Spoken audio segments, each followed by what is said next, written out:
This sound created by Victor Morello, who is somewhat special in the sense that on top of a kind of classic sub-bass, it integrates a chorded sound that gives it this jazzy house feeling.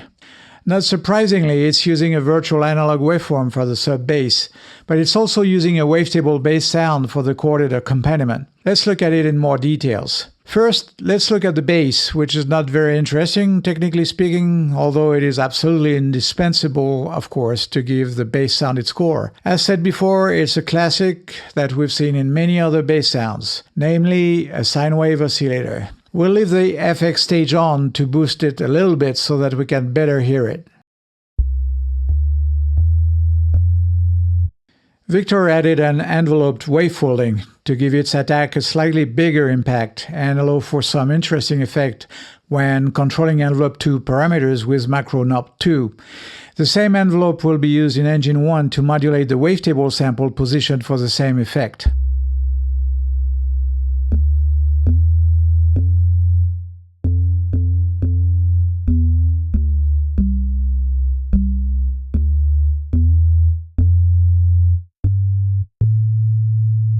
Also, there is a slight filter modulation, but that will become more prominent when we include Engine 1, which involves higher frequencies. So let's now look at Engine 1 sound. First, let's hear the sound that was used to create this wavetable.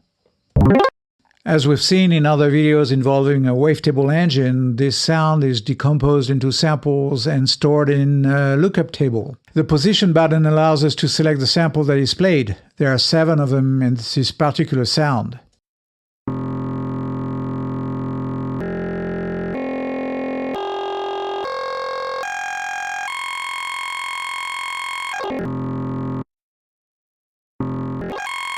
Now let's use the Morph feature to smoothly move from one sample to the next.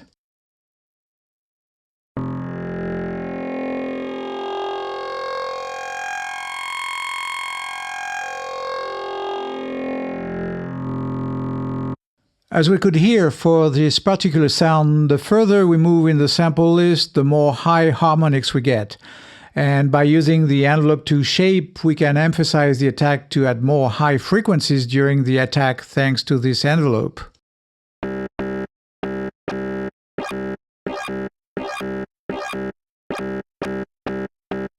Now we're going to use a SAM low-pass filter and modulate it as well, this time with envelope 3. The SAM was an iconic analog synth in the 70s, and it gives some analog feeling to this filter's response. And again, the envelope modulation emphasizes the attack of the sound.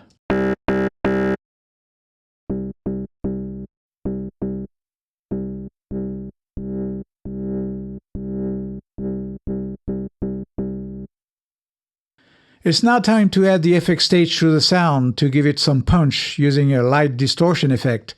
And we'll also get rid of this annoying 5th note harmonic using the parametric EQ.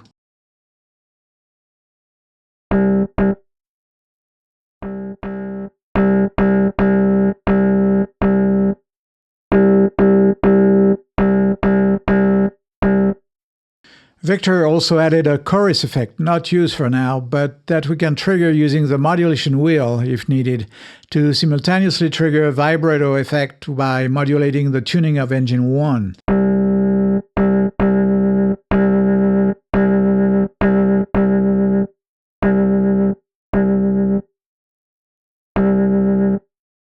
Now, what about that chord we heard at the beginning of this video? Well, Pigments, like a few other synths, can trigger chorded notes based on a single keystroke, despite of the fact that this particular sound preset is set to monophonic mode. To add chorded notes, we just select and enable this feature here, and select the chord we want, here a minor 7 chord.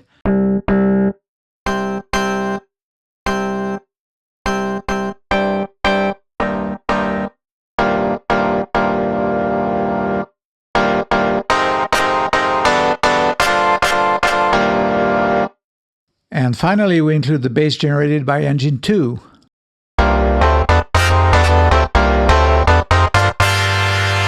And now we can use the macro knobs to control the various parameters we've prepared.